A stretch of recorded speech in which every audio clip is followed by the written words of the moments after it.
এদিকে এবার শেষবারের মতো প্রাণে বেঁচে যাচ্ছে আওয়ামী লীগ। শেখ হাসিনার বিরুদ্ধে দেওয়া 30টিরও বেশি মামলার খালাস পেয়েছে।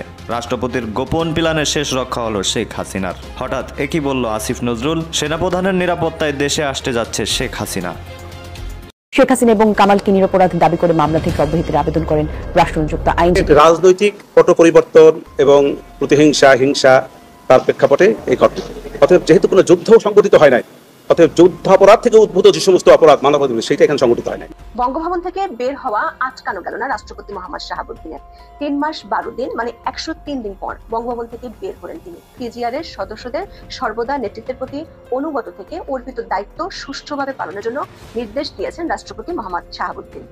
পরিচ্ছন্নভাবে পরিষ্কারভাবে আগে বলে দিতে চাই, এই ষড়যন্ত্রের হাত থেকে সরকারকে, বাংলাদেশের ভাবমূর্তিকে রক্ষা করেছি আমি। শেখ হাসিনা কোনো হত্যা নির্দেশ দেননি।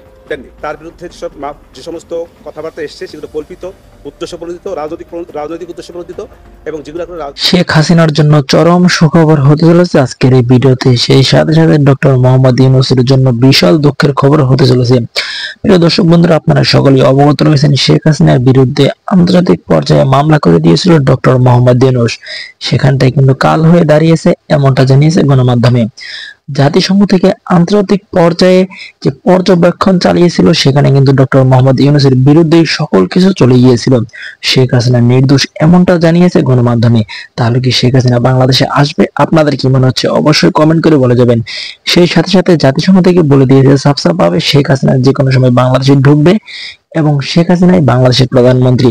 প্রিয় দর্শক বন্ধুরা, যদি শেখ হাসিনা বাংলাদেশে আসে এবং আগের মতন রাজত্ব করে তাহলে বাংলাদেশের মানুষ তাকে কিভাবে গ্রহণ করবে, কতটা স্বস্তির বোধ করবে বাংলাদেশের জনগণ, অবশ্যই সেই বিষয়টি কমেন্ট করে বলে যাবেন। প্রিয় দর্শক বন্ধুরা, আজকের ভিডিওটি এই পর্যন্তই। দেখা হচ্ছে পরবর্তী কোনো ভিডিও নিয়ে। সেই পর্যন্ত আপনারা সকলে ভালো থাকবেন, সুস্থ থাকবেন, এই চ্যানেলের সাথেই থাকবেন।